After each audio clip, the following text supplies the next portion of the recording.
नमस्कार, मैं हूं गौरव त्रिपाठी और आप देख रहे हैं कथा सरिता।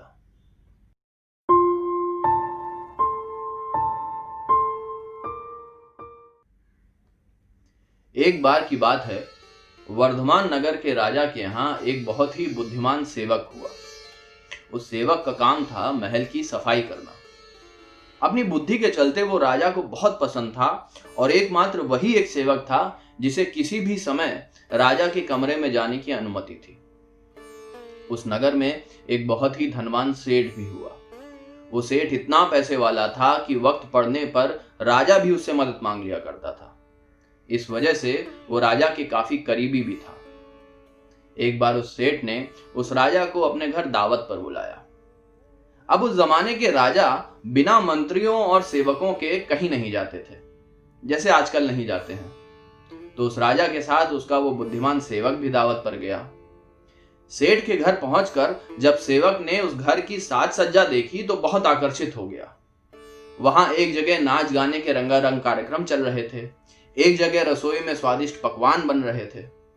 तब उस सेवक ने एक कोने में गद्दी पर बैठकर स्वादिष्ट भोजन का आनंद लेना शुरू कर दिया।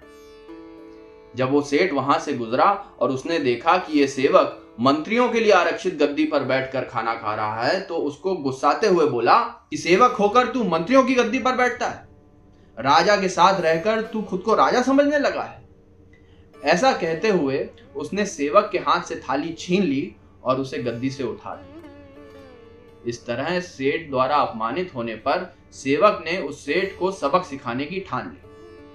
अगले दिन जब राजा अपने महल में कच्ची नींद में सो रहा था, तो वो सेवक उसके कमरे में गया और झाड़ू लगाते हुए बड़बड़ाने लगा कि राजा को ये कौन बताए सेठ रानी के महल में आए, राजा को ये कौन बताए सेठ रानी के महल में आए। कच्ची नींद में सोते हुए राजा ने उसकी बात सुन ली और ये सोचा कि मेरा ये बुद्धिमान सेवक गुप्त रूप से मुझे संदेश देना चाहता है कि मेरे जाने बिना सेठ रानी के महल में आता है।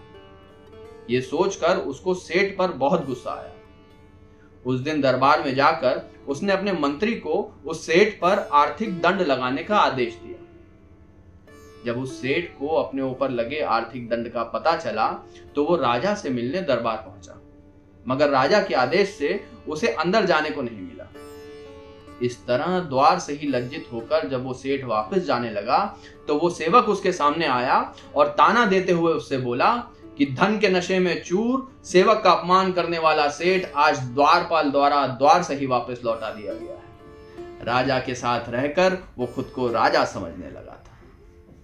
जब सेठ ने सेवक के मुंह से यह बात सुनी तो वो समझ गया कि ये सब किया धरा इस सेवक का ही है।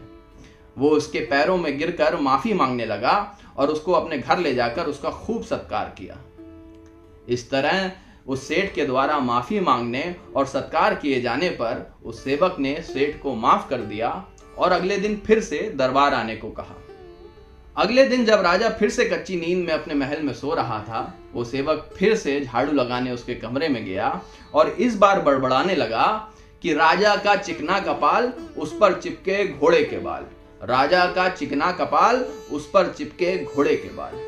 राजा ने जब ये सुना तो गुस्से से उठकर उसको डांटते हुए बोला, क्यों रे, क्या बकवास कर रहा है, मेरे सिर पे क्या घोड़े के बाल हैं? तब चौंकते हुए सेवक ने जवाब दिया, महाराज मुझे क्षमा करें, मुझे नींद में बड़बड़ाने और चलने की आदत है। तब राजा को यह समझ में आया कि पिछले दिन इसके द्वारा कही हुई बात भी नींद में ही कही गई होगी। इस बात से राजा को अपने किए पर बहुत ग्लानि हुई। उस दिन जब वो सेठ दोबारा दरबार में आया तो राजा ने उसको भीतर बुलाया और उससे माफी मांगते हुए उसका दंड माफ कर दिया। तब सेठ ने उसको बताया कि राजा द्वारा उस पर लगाया हुआ दंड दरअसल उसके ही कर्मों का फल था और उसने निश्चय किया कि वो आज के बाद किसी भी सेवक का अपमान नहीं करेगा और सबको समान दृष्टि से देखेगा। तब वो सेठ राजा और सेवक दोनों का मित्र हुआ और सबका कल्याण करते हुए उसने जीवन व्यतीत किया। जैसे उसका भला हुआ वैसे सबका भला। अगर आपको ये कथा पसंद आई है तो इस वीडियो को लाइक और शेयर करना ना भूलें। अगर आप ऐसी और कथाएं सुनना चाहते हैं तो इस चैनल को सब्सक्राइब जरूर करें। शुक्रिया।